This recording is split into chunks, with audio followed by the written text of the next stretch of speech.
पाकिस्तान के सारे बयान और यहां हमारा विरोध करने वाले लोगों के बयान फुल स्टॉप कॉमा के साथ एक है। क्या कहेंगे इसको? और बुरा लगता है सच बोलते हैं तो। पाकिस्तान के साथ सुर में सुर मिला दिया जाता है। आदरणीय अध्यक्ष जी, देश हैरान है। कांग्रेस ने पाकिस्तान को क्लीन चिट दे दी है।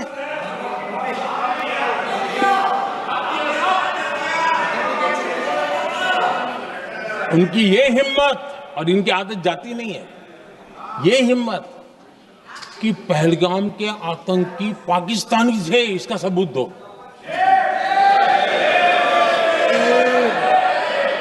क्या कह रहे हो तुम लोग? तो कौन सा तरीका है? और यही मांग पाकिस्तान कर रहा है जो कांग्रेस कर रही है। और आदरणीय अध्यक्ष जी, आज जब सबूतों की कोई कमी नहीं है, सब कुछ आंखों के सामने दिखता है, तब ये हालत है। अगर ये सबूत ना होते तो क्या करते ये लोग, आप बताइए। आदरणीय अध्यक्ष जी,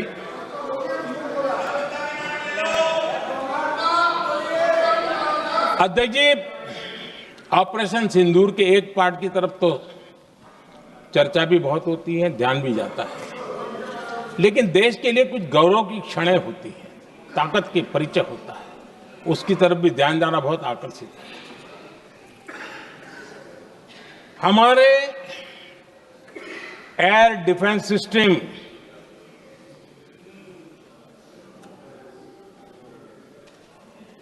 दुनिया में इसकी चर्चा है। हमारे एयर डिफेंस सिस्टम ने पाकिस्तान की मिसाइल और ड्रोन्स उसको तिनके की तरफ बिखेर दिया था।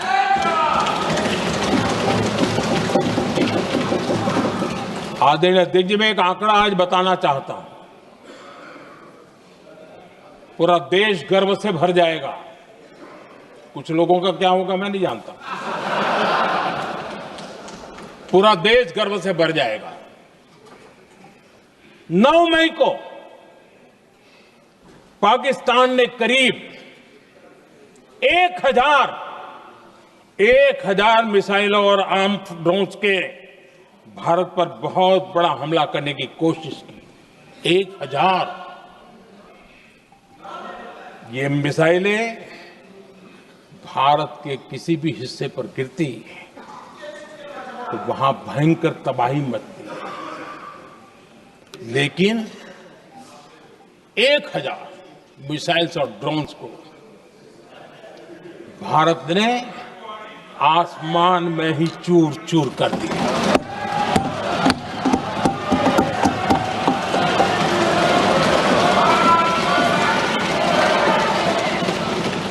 हर देशवासी को इससे गर्व हो रहा है। प्रधानमंत्री के भी घर पे अटैक कर सकते थे।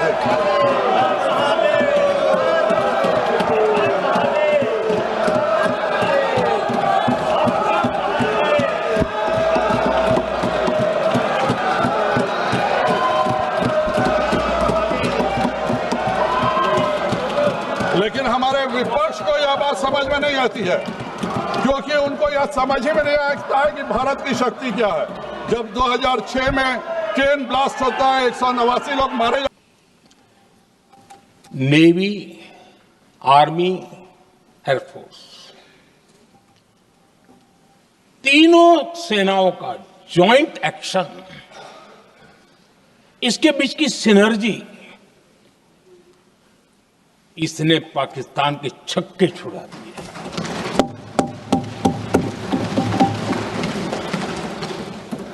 आदरणीय अध्यक्ष जी, आतंक की घटनाएं पहले भी देश में होती थी, लेकिन पहले आतंकवादियों के मास्टरमाइंड निश्चिंत होते थे और वो आगे की तैयारी में लगे रहते थे, उनको पता था कुछ नहीं होगा। लेकिन अब स्थिति बदल गई है। अब हमले के बाद मास्टरमाइंड को नींद नहीं आती। उनको पता है कि भारत आएगा और मार के जाएगा।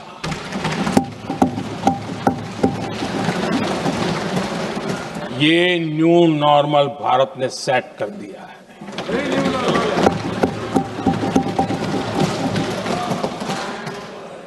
आदरणीय अध्यक्ष जी, दुनिया ने देख लिया कि हमारी कार्यवाही का दायरा कितना बड़ा, स्केल कितना बड़ा। सिंदूर से लेकर के सिंधु तक पाकिस्तान पर कार्रवाई की है। ऑपरेशन सिंदूर ने तय कर दिया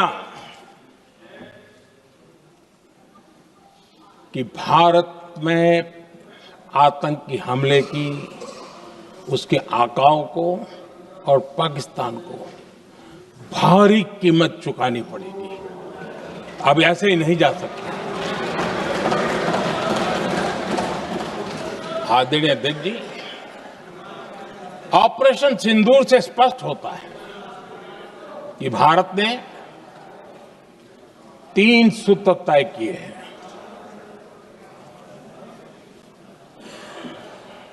अगर भारत पर आतंकी हमला हुआ तो हम अपने तरीके से, अपनी शर्तों पर, अपने समय पर जवाब दे करके रहेंगे।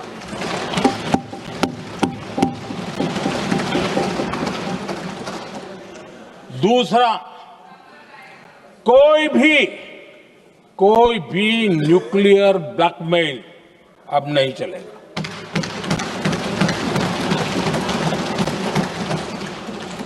और तीसरा, हम आतंकी सरपरस्त सरकार और आतंक के आकाओं उनको अलग अलग नहीं देखेंगे। आदरणीय अध्यक्ष जी,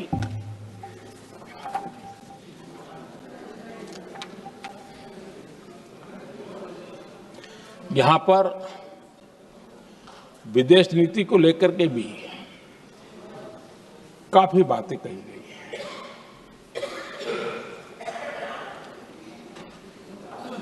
दुनिया के समर्थन को लेकर के भी काफी बातें कही गई हैं। मैं आज सदन में कुछ बातें पूरी स्पष्टता से कह रहा हूं। दुनिया में किसी भी देश ने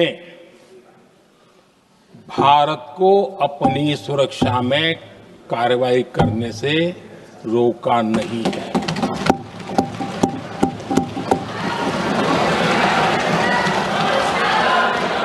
संयुक्त राष्ट्र 193 कंट्रीज,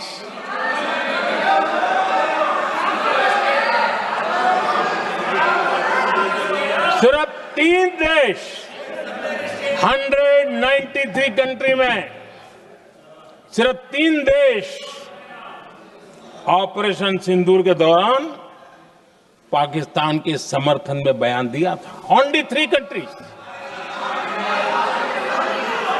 क्वाड हो, ब्रिक्स हो, फ्रांस, रूस, जर्मनी, कोई भी देश का नाम ले लीजिए, तमाम देश दुनिया भर से भारत को समर्थन मिला है।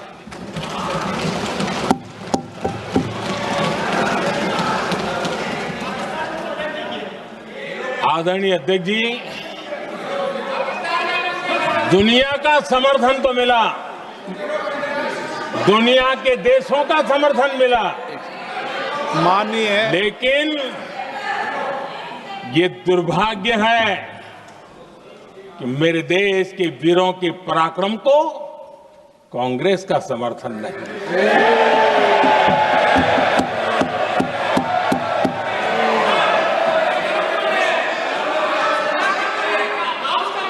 22 अप्रैल के बाद 22 अप्रैल के आतंकी हमले के बाद 3-4 दिन में ही ये उछल रहे थे और कहना शुरू कर दिया, कहां गई 56 इंच की छाती, कहां खो गया मोदी, मोदी तो फेल हो गया। क्या मजा ले रहे थे। उनको लगता है वाह बाजी मार ली। उनको पहलगाम के निर्दोष लोगों की हत्या में भी वो अपनी राजनीति तराशते थे।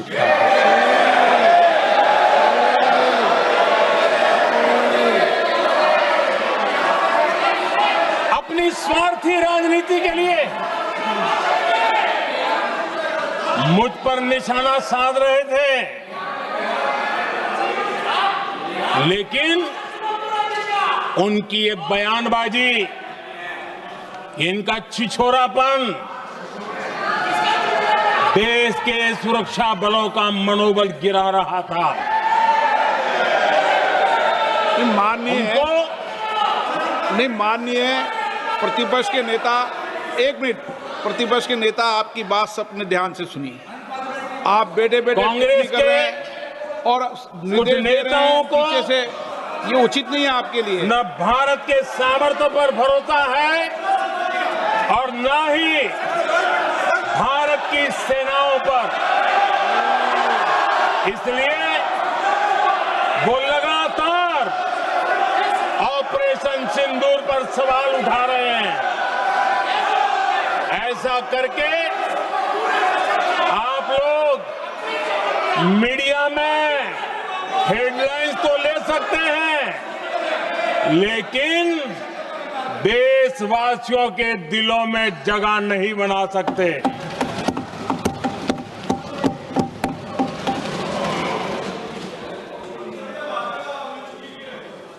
आदरणीय सभापति जी, आदरणीय अध्यक्ष जी,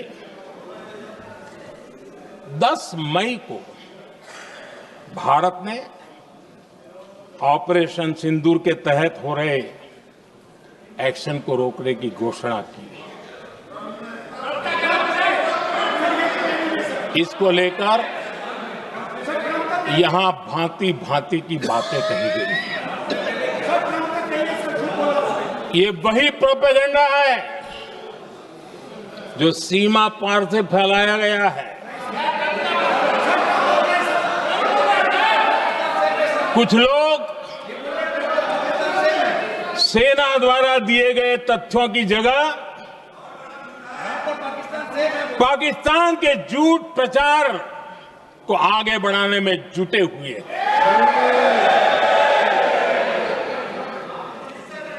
जबकि भारत का रुख हमेशा स्पष्ट रहा है। आदरणीय अध्यक्ष जी, कुछ चीजें मैं जरा स्मरण भी कराना चाहता हूं। जब सर्जिकल स्ट्राइक हुआ, उस समय हमने लक्ष्य तय किया था, हमारे जवानों को तैयार करके, कि हम उनके इलाके में जाकर के आतंकियों के जो लॉन्चिंग पैड है उनको नष्ट करेंगे। और सर्जिकल स्ट्राइक, एक रात के उस ऑपरेशन में हमारे लोग सूर्योदय होते होते काम पूरा करके वापस आए। लक्ष्य निर्धारित था कि ये करना है। जब बालाकोट एयर स्ट्राइक किया तो हमारा लक्ष्य तय था कि आतंकियों के जो ट्रेनिंग सेंटर्स है, इस बार हम उसको तबाह करेंगे, और हमने वो भी करके दिखाया। ऑपरेशन सिंदूर के समय हमारा लक्ष्य तय था, और हमारा लक्ष्य था कि आतंक के जो एपी सेंटर है और पहलगाम के आतंकियों को जहां से पुरजोश योजना बनी, ट्रेनिंग मिली, व्यवस्था मिली, उस पर हमला करेंगे। हमने उनके नाभि पर हमला कर दिया।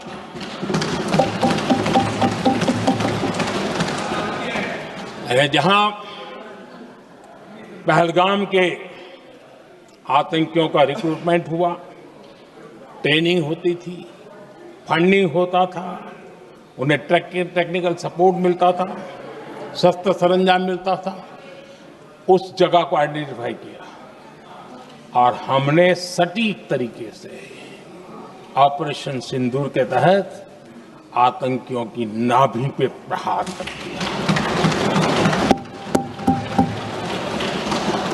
और आदरणीय अध्यक्ष जी, इस बार भी हमारी सेना ने 100% लक्ष्यों को हासिल करके देश के सामर्थ्य का परिचय दिया।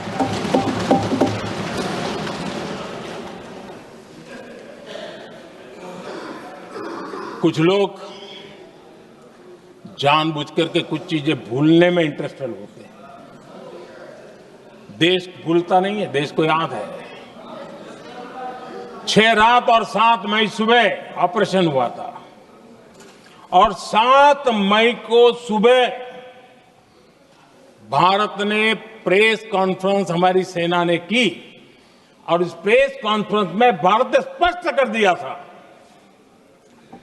और पहले दिन से क्लियर था कि हमारा लक्ष्य है आतंकियों के आका, आतंकियों की जो व्यवस्थाएं जहां से होती है वो और उनके अड्डे, उनको हम ध्वस्त करना चाहते थे और हमने प्रेस कॉन्फ्रेंस में कह दिया था, हमने हमारा काम कर दिया है, हमने जो तय किया था पूरा कर दिया है। और इसलिए 6-7 मई को ऑपरेशन हमारे हाथ संतोषजनक होने के तुरंत बाद कल जो राजनाथ जी ने कहा था, मैं डंके की चोट पर दोबारा दोहराता हूं, भारत की सेना ने पाकिस्तान की सेना को चंद मिनटों में बता दिया कि हमारा ये लक्ष्य था, हमने लक्ष्य पूरा कर दिया है, ताकि उनको पता चले और हमें भी पता चले कि उनके दिल दिमाग में क्या चलता है।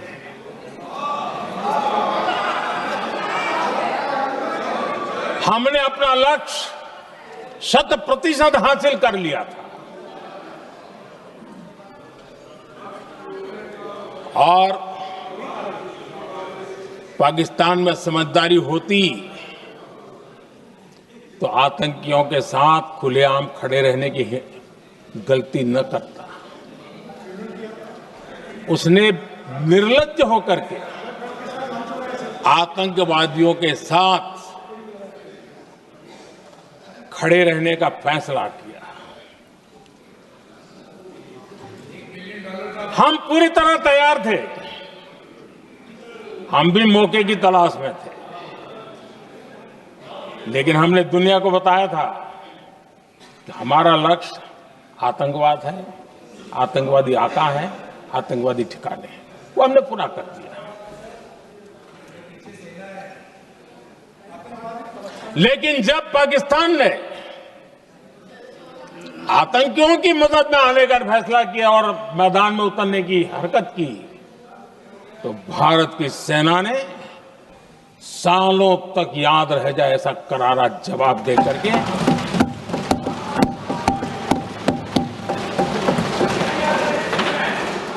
9 मई की मध्य रात्रि और 10 मई की एक प्रकार से सुबह हमारी मिसाइलें उन्होंने पाकिस्तान के हर कोने में प्रचंड प्रहार किया जिसकी पाकिस्तान ने कभी कल्पना नहीं की थी। और पाकिस्तान को घुटनों पर आने के लिए मजबूर कर दिया।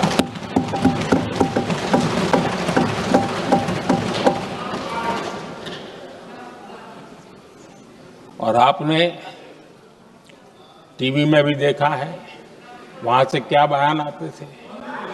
पाकिस्तान के लोग, अरे मैं तो स्विमिंग पूल में नहा रहा था, कोई कह रहा था मैं तो दफ्तर जाने की तैयारी कर रहा था। हम कुछ सोचे पहले तो भारत ने तो हमला कर दिया।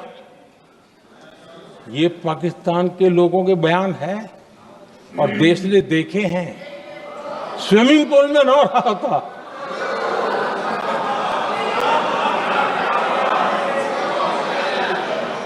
और जब इतना कड़ा प्रहार हुआ, पाकिस्तान ने कभी सोचा तक नहीं था, तब जाकर के पाकिस्तान ने फोन करके डीजीएमओ के सामने फोन करके गुहार लगाई, बस करो, बहुत मारा, अब ज्यादा मार झेलने की ताकत नहीं है, प्लीज हमला रोक दो। ये पाकिस्तान के डीजीएमओ का फोन था। और भारत ने तो पहले दिन ही कह दिया था, 7 तारीख सुबह की प्रेस देख लीजिए, कि हमने हमारा लक्ष्य पूरा कर दिया है, अगर आप कुछ करोगे तो महंगा पड़ेगा। और आप धीरे ऐसे कैसे चलता प्लीज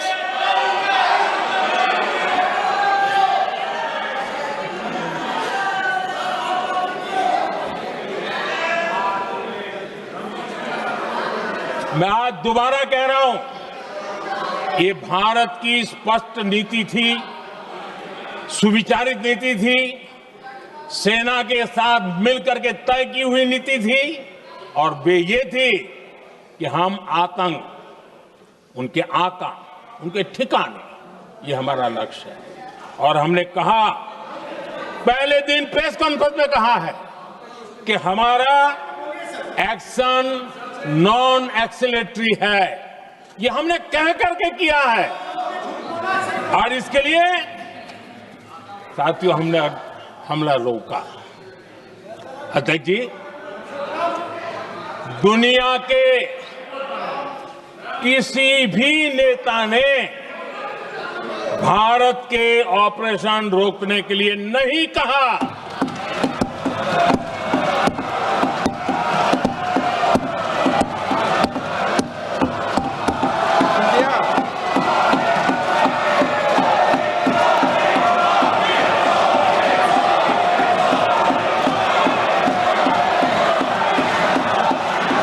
उसी दौरान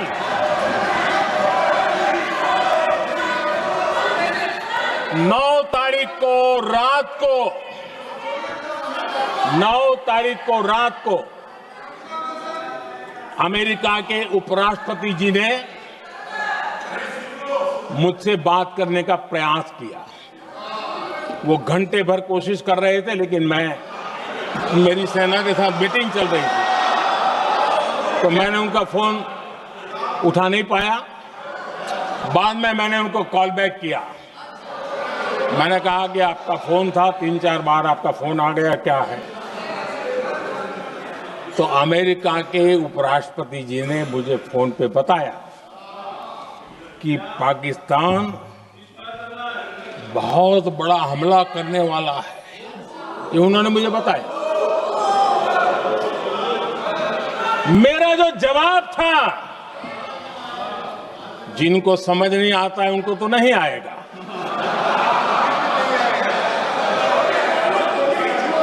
मेरा जवाब था,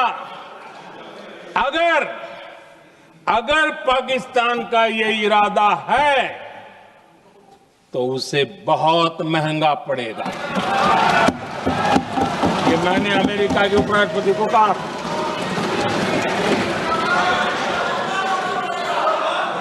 अगर पाकिस्तान हमला करेगा तो हम बड़ा हमला कर करके जवाब देंगे, ये मेरा जवाब था। और आगे मेरा एक वाक्य था, मैंने कहा था हम गोली का जवाब गोले से देंगे। ये 9 तारीख रात की बात है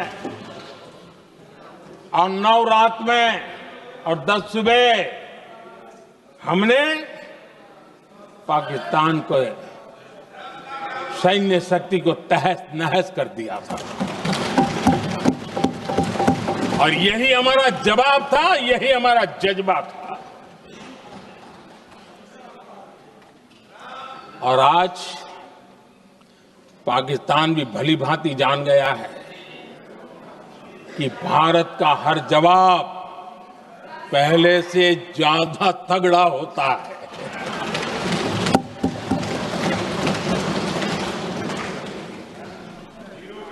उसे ये भी पता है कि अगर भविष्य में नौबत आई तो भारत आगे कुछ भी कर सकता है। और इसलिए मैं फिर से लोकतंत्र के इस मंदिर में दोहराना चाहता हूं, ऑपरेशन सिंदूर जारी है।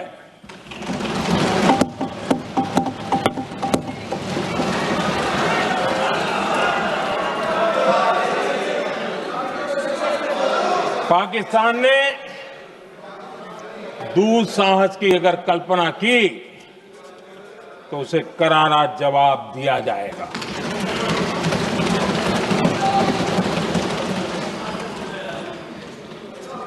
आदरणीय अध्यक्ष जी, आज का भारत आत्मविश्वास से भरा हुआ है। आज का भारत आत्मनिर्भरता के मंत्र को लेकर के पूरी शक्ति के साथ तेज गति से आगे बढ़ रहा है। देश देख रहा है भारत आत्मनिर्भर बनता जा रहा है। लेकिन देश ये भी देख रहा है कि एक तरफ तो भारत आत्मनिर्भरता की ओर तेज गति से आगे बढ़ रहा है, लेकिन कांग्रेस मुद्दों के लिए पाकिस्तान पर निर्भर होती जा रही है।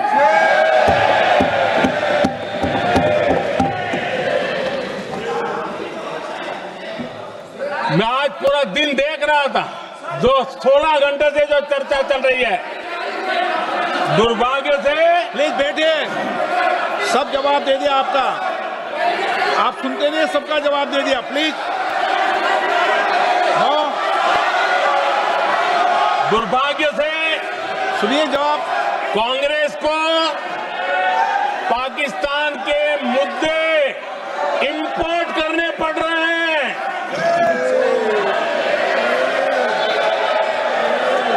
आदरणीय अध्यक्ष जी, आज के वॉरफेयर में इंफॉर्मेशन और नैरेटिव्स की प्लीज बैठिए।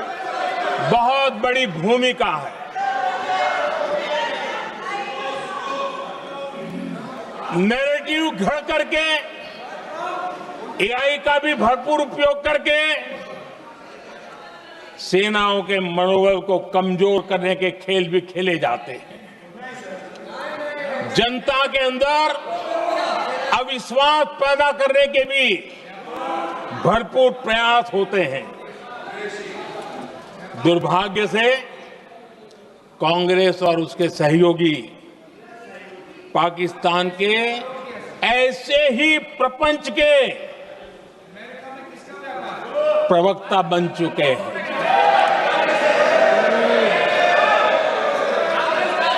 आदरणीय अध्यक्ष जी, देश की सेना ने, आदरणीय अध्यक्ष जी, ये तरीका है देश की सेना ने, बैठिए बैठिए, देश की सेना ने सर्जिकल स्ट्राइक की,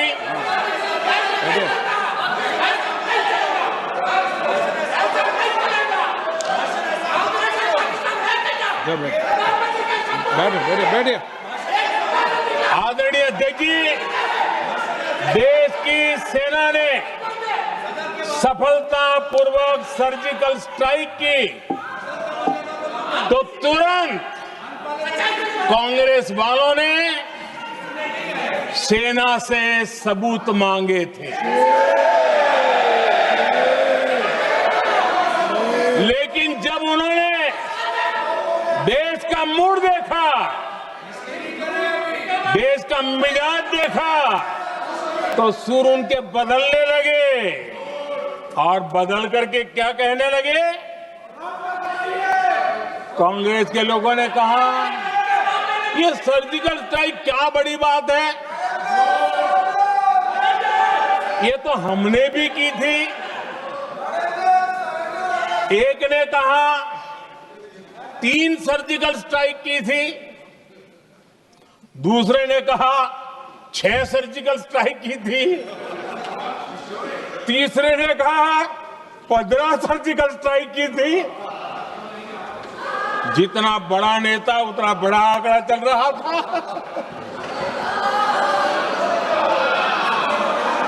आदरणीय अध्यक्ष जी, इसके बाद बालाकोट में सेना ने एयर स्ट्राइक की। अब एयर स्ट्राइक तो ऐसी थी कि वो कुछ कह नहीं सकते थे, इसलिए ये तो नहीं कहा कि भाई हमने भी की थी। उसमें तो उन्होंने समझदारी दिखाई, लेकिन फोटो मांगने लगे। एयर स्ट्राइक हुई तो फोटो दिखाओ, क्या कहां गिरा, क्या तोड़ा, कितना तोड़ा, कितने मरे, बस यही पूछते रहे। पाकिस्तान भी यही पूछता था, ये भी यही पूछते थे। इतना ही नहीं, आदरणीय अध्यक्ष जी, जब पायलट अभिनंदन पकड़े गए तो पाकिस्तान में तो खुशी का माहौल होना स्वाभाविक था कि उनके हाथ में भारतीय सेना का एक पायलट उनके हाथ लगा था। लेकिन यहां पर भी कुछ लोग थे जो कानों कानों में कह रहे थे, अब मोदी फंसा, अब अभिनंदन वहां आए, मोदी ला करके दिखा दे, अब देखते हैं मोदी क्या करता है। आज डंके की चोट पर अभिनंदन वापिस आएगा।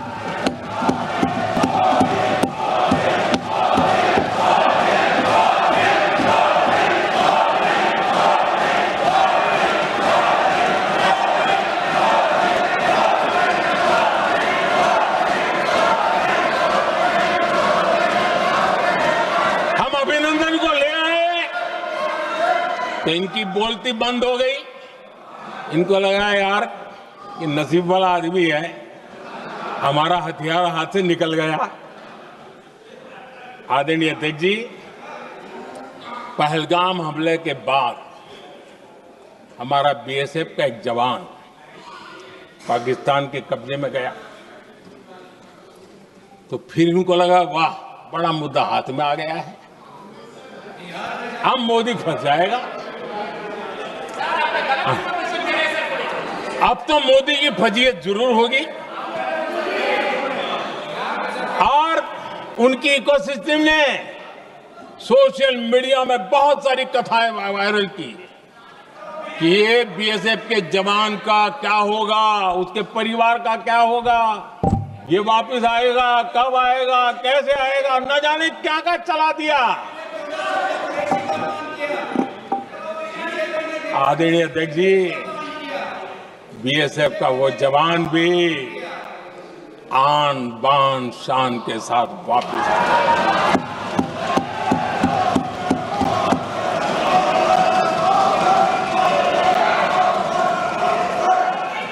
आतंकवादी रो रहे हैं, आतंकवादियों के आका रो रहे हैं और उनको रोते देखकर यहां भी कुछ लोग रो रहे हैं।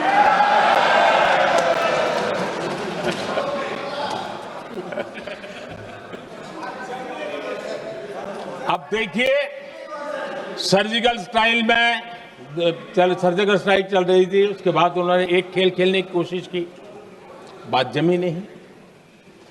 एयर स्ट्राइक हुई तो दूसरा खेल खेलने की कोशिश की, वो भी जमी नहीं। जब ये ऑपरेशन सिंदूर हुआ तो उन्होंने नया पैंतरा शुरू किया। और क्या शुरू किया? रोक क्यों दिया? पहले तो मानने को तैयार नहीं थे कि मुक्त करते, अब कहते रोक क्यों दिया? वाह रे बयान बहादुरों,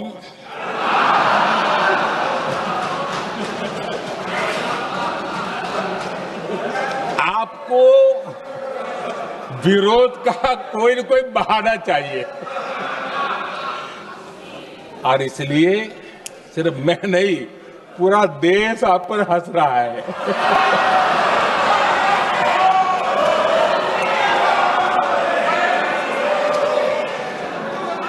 आदरणीय अध्यक्ष जी, सेना का विरोध, सेना के प्रति एक पता नहीं नेगेटिविटी, ये कांग्रेस का पुराना रवैया रहा है। देश ने अभी अभी करगिल विजय दिवस मनाया, लेकिन देश पूरी तरह जानता है कि उनके कार्यकाल में और आज तक करगिल के विजय को कांग्रेस ने अपनाया नहीं है। न करगिल विजय दिवस मनाया है, न करगिल विजय का गौरव किया। इतिहास साक्षी है अध्यक्ष जी। जब डोकलाम में सैन्य हमारा शौर्य दिखा रहा था, तब कांग्रेस के नेता चुपके चुपके किससे ब्रीफिंग लेते थे वो सारी दुनिया अब जान गई।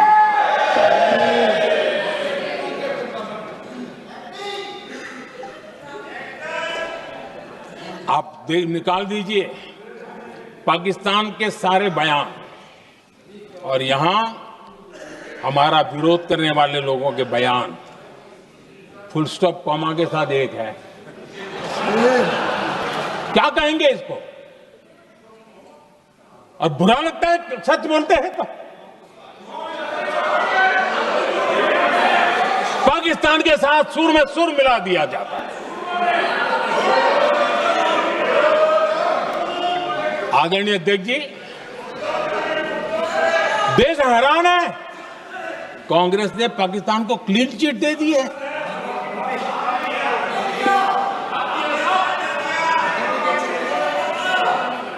उनकी ये हिम्मत, और इनकी आदत जाती नहीं है, ये हिम्मत कि पहलगाम के आतंकी पाकिस्तानी थे, इसका सबूत दो।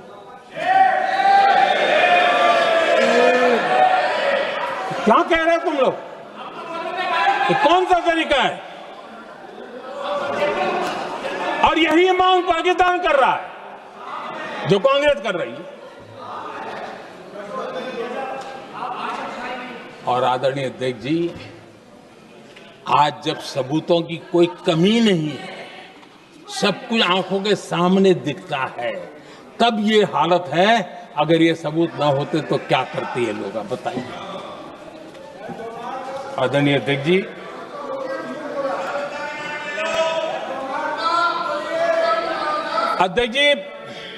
ऑपरेशन सिंदूर के एक पार्ट की तरफ तो चर्चा भी बहुत होती है, ध्यान भी जाता है, लेकिन देश के लिए कुछ गौरव की क्षणें होती हैं, ताकत के परिचय होता है, उसकी तरफ भी ध्यान जाना बहुत आकर्षित है।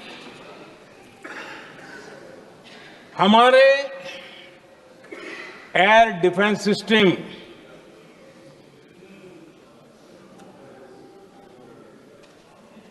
दुनिया में इसकी चर्चा है। हमारे एयर डिफेंस सिस्टम ने पाकिस्तान की मिसाइल और ड्रोन्स उसको तिनके की तरफ बिखेर दिया था।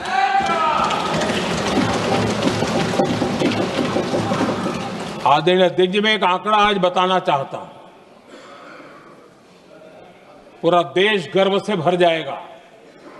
कुछ लोगों का क्या होगा मैं नहीं जानता। पूरा देश गर्व से भर जाएगा। 9 मई को पाकिस्तान ने करीब 1000 मिसाइलों और आर्म्ड ड्रोन्स के भारत पर बहुत बड़ा हमला करने की कोशिश की। 1000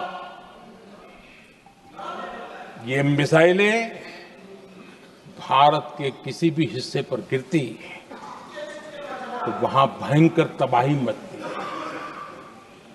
लेकिन 1000 मिसाइल्स और ड्रोन्स को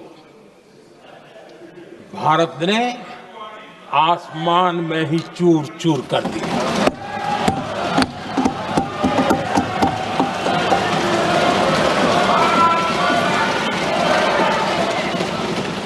हर देशवासी को इससे गर्व हो रहा।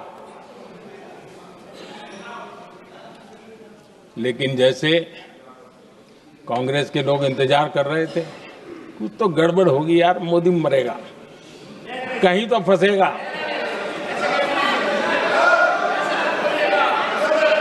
पाकिस्तान ने आदमपुर एयरबेस पर हमले का झूठ फैलाया। उस झूठ को बेचने की भरपूर कोशिश की, पूरी ताकत दी लगा दी। मैं अगले ही दिन आदमपुर पहुंचा और खुद जाकर के उनके झूठ को मैंने बेनकाब कर दिया। तब जाकर के उनको अकल ठिकाने लगी कि अब ये झूठ चलने वाला नहीं है। आदरणीय अध्यक्ष जी, जो हमारे छोटे दलों के साथी हैं, जो राजनीति में नए हैं, उनको कभी शासन में रहने का अवसर नहीं मिला, उनसे कुछ बातें निकलती मैं समझ सकता हूं। लेकिन कांग्रेस पार्टी ने इस देश में लंबे समय तक राज किया है, उसको शासन की व्यवस्थाओं का पूरा पता है, उन चीजों से वो निकले हुए लोग हैं, उनके लिए शासन व्यवस्था क्या होती इसकी समझ पूरी है, अनुभव है उनके पास। उसके बाद भी विदेश मंत्रालय तुरंत जवाब दे, उसको स्वीकारना नहीं। विदेश मंत्री जवाब दे, इंटरव्यू दे, बार बार बोले, उसको स्वीकारना नहीं। गृह मंत्री बोले, रक्षा मंत्री बोले, किसी पर भरोसा नहीं। जिसने इतने सालों तक राज किया, उनको देश की व्यवस्थाओं पर अगर भरोसा नहीं है, तब शक उठता है कि क्या हालत हो गई है इनकी। आदरणीय अध्यक्ष जी, अब कांग्रेस का भरोसा पाकिस्तान के रिमोट कंट्रोल से बनता है और बदलता है।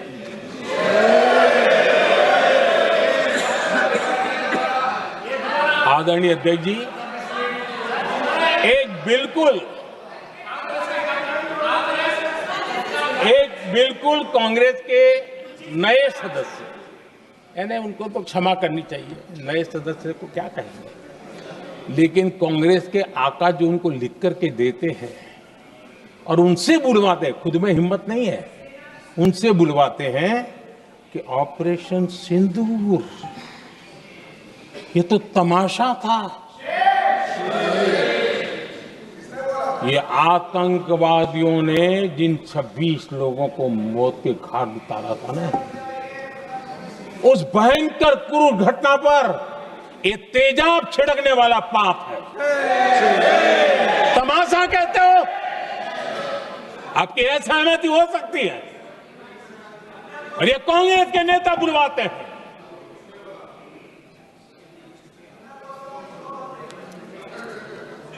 आदरणीय अध्यक्ष जी, पहलगाम के हमलावरों को कल हमारे सुरक्षा बलों ने ऑपरेशन महादेव करके अपने अंजाम तक पहुंचाया।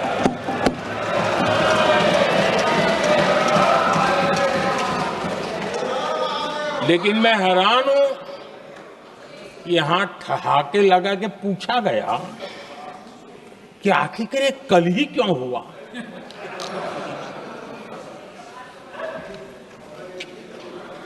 अब ये क्या हो गया है मुझे समझ नहीं आ रहा है। क्या ये ऑपरेशन के लिए कोई सावन महीने का सोमवार ढूंढा गया था क्या? क्या हो गया है इन लोगों को? हताशा, निराशा इस हद तक।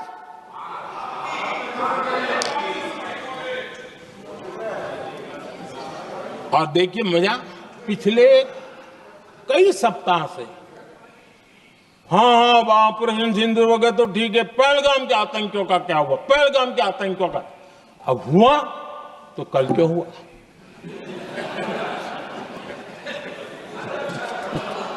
और कल ही क्यों हुआ? क्या हाल है अध्यक्ष जी का। आदरणीय अध्यक्ष जी,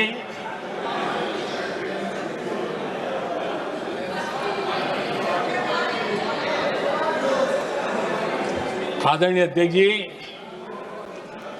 शास्त्रों में कहा गया है, हमारे शास्त्रों में कहा गया है, शस्त्रेण रक्षिते राष्ट्रे, शस्त्रेण रक्षिते राष्ट्रे शास्त्र चर्चा प्रवर्तते। अर्थात जब राष्ट्र शस्त्र से सुरक्षित होते हैं तभी वहां शास्त्र की, ज्ञान की चर्चाएं जन्म ले पाती है।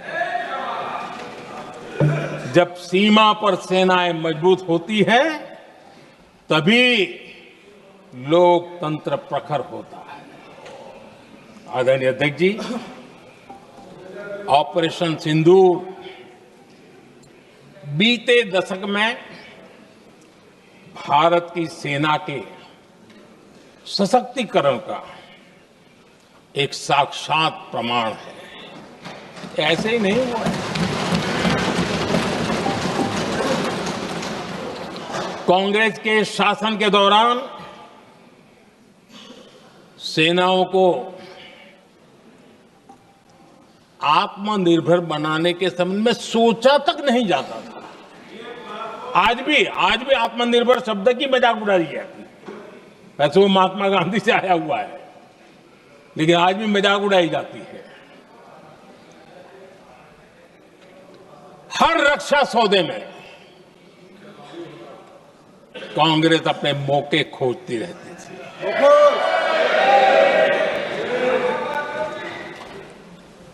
छोटे छोटे हथियारों को लिए विदेशों पर निर्भरता, ये इनका कार्यकाल रहा है। Bullet proof jacket, night vision camera तक नहीं होते थे। और लंबा लिस्ट है, जीप से शुरू होता है, बफो, हेलीकॉप्टर, हर चीज के साथ घोटाला जुड़ा हुआ है। आदरणीय अध्यक्ष जी, हमारी सेनाओं को आधुनिक हथियारों के लिए दशकों तक इंतजार करना पड़ा। आजादी के पहले, और इतिहास गवाह, एक जमाना था जब डिफेंस मैन्युफैक्चरिंग में भारत का आवाज सुनाई देती थी। जिस समय तलवारों से लड़ा जाता था ना, तब भी तलवारें भारत की श्रेष्ठ मानी जाती थी। हम डिफेंस के इक्विपमेंट में आगे थे। लेकिन आजादी के बाद जो एक मजबूत डिफेंस इक्विपमेंट मैन्युफैक्चरिंग का हमारा दायरा था, जो हमारा पूरा इकोसिस्टम था, उसको सोच समझ करके तबाह कर दिया गया, उसको दुर्बल किया गया।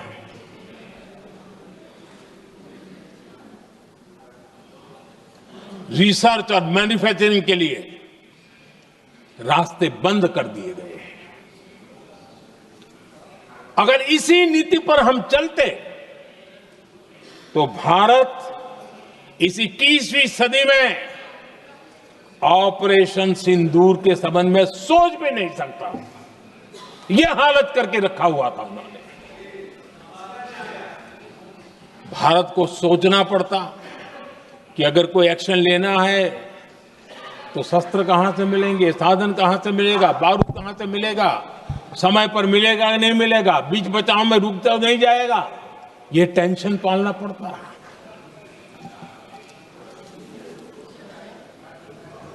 आदरणीय अध्यक्ष जी, बीते एक दशक में मेक इन इंडिया हथियार सेना को मिले, उन्होंने इस ऑपरेशन में बहुत निर्णायक भूमिका निभाई।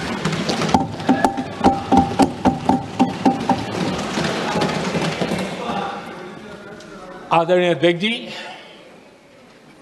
एक दशक पहले भारत के लोगों ने संकल्प लिया, हमारा देश सशक्त, आत्मनिर्भर और आधुनिक राष्ट्र बने।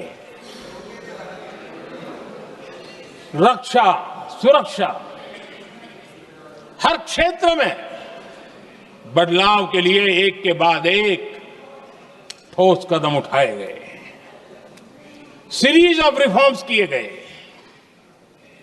और देश में सेना में जो रिफॉर्म्स हुए हैं, जो आजादी के बाद पहली बार हुए। चीफ ऑफ डिफेंस स्टाफ की नियुक्ति, ये विचार कोई नया नहीं था, दुनिया में प्रयोग भी चलते हैं, भारत में निर्णय नहीं होते थे। हमने, ये बहुत बड़ा रिफॉर्म था, हमने किया और बहुत ही, मैं हमारी तीनों सेनाओं का अभिनंदन करता हूं कि इस व्यवस्था को उन्होंने दिल से सहयोग किया है, दिल से स्वीकार किया है। सबसे बड़ी ताकत ज्वाइंटनेस और इंटीग्रेशन की। इस समय नेवी हो, एयरफोर्स हो, आर्मी हो, ये इंटीग्रेशन और ज्वाइंटनेस ने हमारी ताकत को अनेक गुना बढ़ा दिया और उसका परिणाम भी हमें नजर में आया है, ये हमने करके दिखाया। सरकार की जो डिफेंस प्रोडक्शन की कंपनियां थी, उसमें हमने रिफॉर्म किए। शुरुआत में वहां पर आग लगाना, आंदोलन करवाना, हड़तालें करवाने के खेल चल रहे थे, अभी भी बंद नहीं हुए हैं, लेकिन देश हित को सर्वोपरि मान करके उन डिफेंस इंडस्ट्री के हमारे जो लोग थे सरकारी व्यवस्था में, उन्होंने इसको मन से लिया, रिफॉर्म को स्वीकार किया और वो भी आज बहुत प्रोडक्टिव बन गए। इतना ही नहीं, हमने प्राइवेट सेक्टर के लिए भी डिफेंस के दरवाजे खोल दिए हैं और आज भारत का प्राइवेट सेक्टर आगे आ रहा है। आज स्टार्टअप्स डिफेंस के क्षेत्र में हमारे 27-30 साल के नौजवान, टियर 2, टियर 3 सिटी के नौजवान, कई कुछ जगह तो बेटियां स्टार्टअप का नेतृत्व कर रही है। डिफेंस के सेक्टर में सैकड़ों की तादाद में आज स्टार्टअप काम कर रहे हैं। ड्रोन्स, एक प्रकार से मैं कह सकता हूं, ड्रोन्स की जितनी भी एक्टिविटी हमारे देश में हो रही है, शायद एवरेज 30-35 की उम्र होगी जो लोग कर रहे हैं, सारे लोग, और सैकड़ों की तादाद में कर रहे हैं। और उसका ताकत, क्योंकि इनका भी योगदान था इसमें, जिन्होंने इस प्रकार के प्रोडक्शन किए हैं, और वो हमें ऑपरेशन सिंदूर में बहुत काम आए। मैं उन सबके प्रयासों को बहुत साधुवाद करता हूं और मैं उनको विश्वास दिलाता हूं, आगे बढ़िए, अब देश रुकने वाला नहीं है। आदरणीय अध्यक्ष जी, डिफेंस सेक्टर में मेक इन इंडिया ये नारा नहीं था, हमने इसके लिए बजट पॉलिसी में जो परिवर्तन करना था, जो नए इनिशिएटिव ले रहे थे, वो नए इनिशिएटिव लिए। और सबसे बड़ी बात, क्लियर कट विजन के साथ हमने देश में make in India defence sector के अंदर तेज गति से हम आगे बढ़ रहे हैं। आदरणीय अध्यक्ष जी, एक दशक में डिफेंस का बजट लगभग पहले से 3 गुना हुआ है। डिफेंस प्रोडक्शन में करीब करीब 250% वृद्धि हुई है, 250% वृद्धि हुई है। 11 वर्षों में डिफेंस एक्सपोर्ट 30 गुना से भी ज्यादा बढ़ा है, 30 गुना से ज्यादा।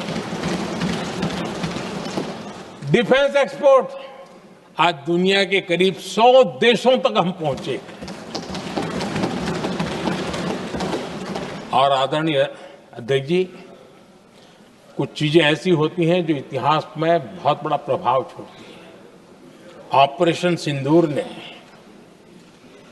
डिफेंस का जो मार्केट है उसमें भारत का झंडा गाड़ दिया है। भारत के हथियारों की डिमांड आज बढ़ती चली जा रही है, मांग बढ़ रही है। ये भारत में उद्योगों को भी बल देगी, एमएसएमई को बल देगी, हमारे नौजवानों को रोजगार देगी और हमारे नौजवान अपनी बनाई चीजों से दुनिया में अपनी ताकत का प्रदर्शन कर पाएंगे। ये आज दिख रहा है, मैं देख रहा हूं। डिफेंस के क्षेत्र में जो आत्मनिर्भर भारत की दिशा में हम जो कदम उठा रहे हैं, मैं हैरान हूं। कुछ लोगों को आज भी तकलीफ हो रही है, जैसे उनका खजाना लूट गया। ये कौन सी मानसिकता है? देश को ऐसे लोगों को पहचानना होगा। आदरणीय अध्यक्ष जी, मैं स्पष्ट करना चाहता हूं, डिफेंस में भारत का आत्मनिर्भर होना ये आज की शस्त्रों की स्पर्धा में के काल में विश्व शांति के लिए भी जरूरी है।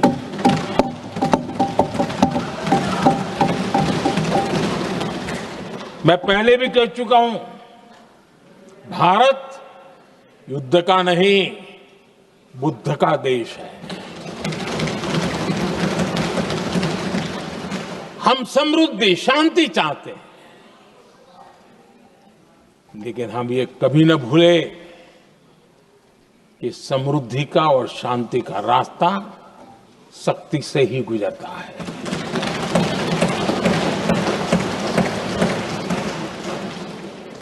आदरणीय अध्यक्ष जी, हमारा भारत छत्रपति शिवाजी महाराज, महाराजा रणजीत सिंह, राजेंद्र चोला, महाराणा प्रताप, लसित बोरफुकन और महाराजा सुहेलदेव का देश है।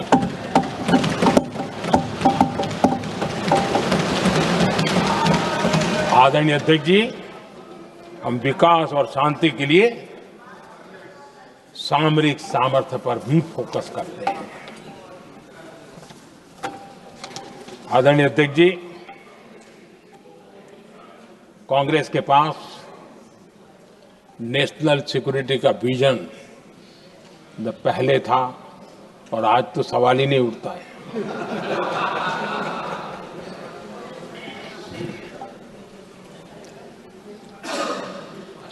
कांग्रेस ने हमेशा नेशनल सिक्योरिटी पर समझौता किया। आज जो लोग पूछ रहे हैं पीओके को वापस क्यों नहीं लिया, वैसे ये सवाल मुझे ही पूछ सकते हैं और किसको पूछ सकते हैं।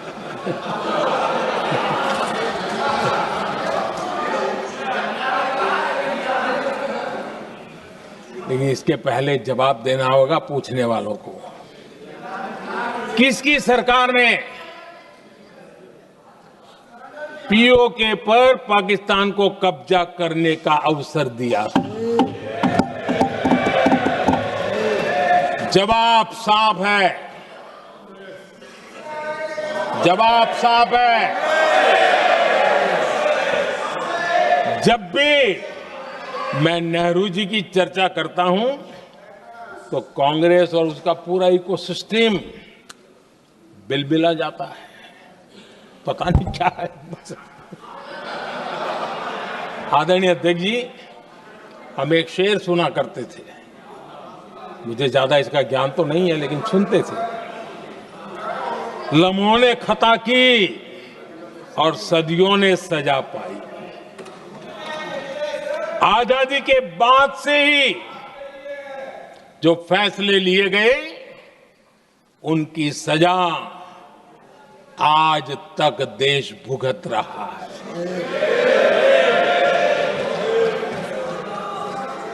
यहां बार बार एक बात का जिक्र हुआ और मैं फिर से करना चाहूंगा।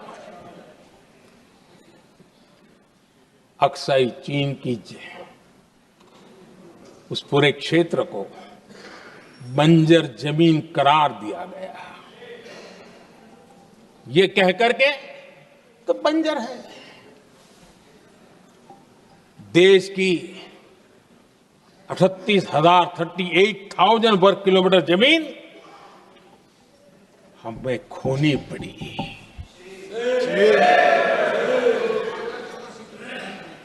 आदरणीय अध्यक्ष जी, मैं जानता हूं मेरी कुछ बातें चुभने वाली है। 1962 और 1963 के बीच कांग्रेस के नेता जम्मू कश्मीर के पूंछ, उरी, नीलम वैली और किशनगंगा को छोड़ देने का प्रस्ताव रख रहे थे। भारत की भूमि, आदरणीय अध्यक्ष जी, और वो भी लाइन ऑफ पीस के नाम पर किया जा रहा था। 1966 रण ऑफ कच्छ पर इन्हीं लोगों ने मध्यस्थता स्वीकार की। ये था उनका राष्ट्रीय सुरक्षा का विजन। एक बार फिर उन्होंने भारत का करीब 800 वर्ग किलोमीटर क्षेत्र पाकिस्तान को सौंप दिया, जिसमें छड़बेट भी शामिल है, कि कहीं उसको छड़ा बेट भी कहते हैं। 1965 की जंग में हाजीपीर पास को हमारी सेना ने वापस जीत लिया था, लेकिन कांग्रेस ने उसे फिर लौटा दिया। 1971 पाकिस्तान के 93,000 फौजी हमारे पास बंदी थे। पाकिस्तान का हजारों वर्ग किलोमीटर एरिया हमारी सेना ने कब्जा किया था। हम बहुत कुछ कर सकते थे, विजय की स्थिति में थे। उस दौरान अगर थोड़ी सा विजन होता, थोड़ी सी समझ होती,